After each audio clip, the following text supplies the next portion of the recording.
بسم اللہ الرحمن الرحیم۔ السلام علیکم اسٹوڈنٹس، امید کرتی ہوں کہ آپ سب اپنے گھروں میں خیریت سے ہوں گے۔ تو سب اپنی اردو کی بکس اوپن کر لیں۔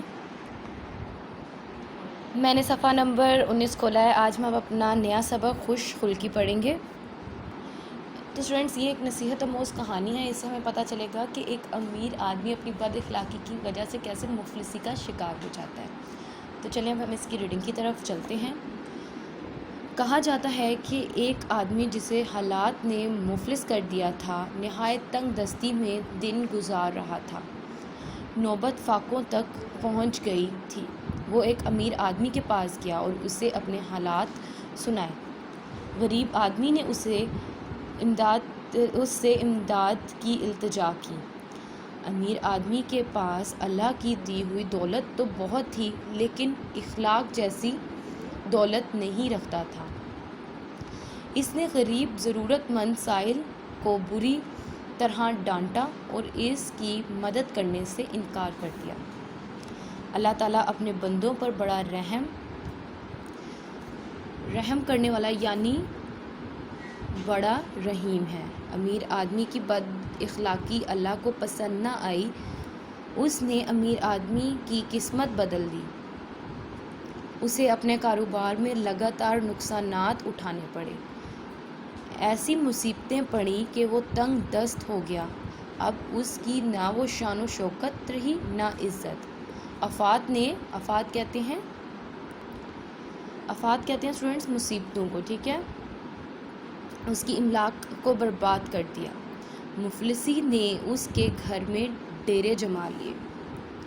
دنیا کا یہی اصول ہے کہ اچھے دنوں کا ہر کوئی ساتھی ہوتا ہے، لیکن زوال کے وقت اپنے بھی آنکھیں پھیر لیتے ہیں۔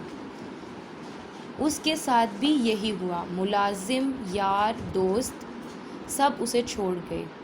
اس کے ملازموں میں سے ایک ملازم جو اس کا بڑا قابل اعتبار تھا، کسی اور کے ہاں ملازم ہو گیا۔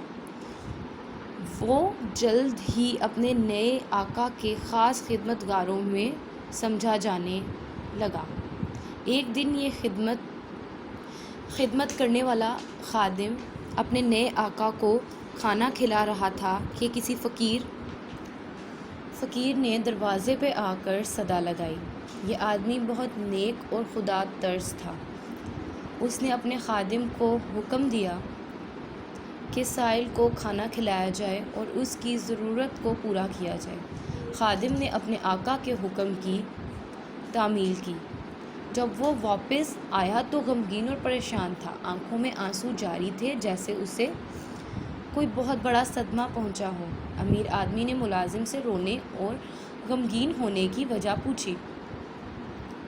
ملازم نے جواب دیا، اے آقا، جو بوڑھا ہمارے دروازے پر بھیک مانگنے آیا ہے، کسی وقت یہ بہت دولت مند تھا۔ اس زمانے میں میں اس کے خدمتگاروں میں شامل تھا۔ ان حالات میں اسے دیکھ کر میرا دل بے چین ہو گیا۔ امیر آدمی نے اپنے خادم کی بات سن کر کہا، تو نے اسے تو پہچان لیا، لیکن کیا مجھے بھی پہچانا؟ میں وہی سائل ہوں جو ایک دن تیرے پہلے آقا کے پاس گیا تھا اور اس نے مجھے دھکے دے کر اپنے گھر سے نکلوا دیا۔ یہ یقیناً اس کے برے اعمال، ناشکری اور اللہ کی مخلوق کو حقیر سمجھنے کا نتیجہ ہے۔ یاد رکھ، برائی کرنے والے کو بھلائی حاصل نہیں ہوتی۔ تو اسٹوڈنٹس، ہماری پڑھائی یہیں تک کی تھی۔ امید ہے کہ آپ لوگوں کو سمجھ آئی ہوگی اور گھر میں بھی اس کی ایک دفعہ خود پڑھائی کریں گے۔ اپنا بہت سارا خیال رکھیے گا۔ اللہ حافظ۔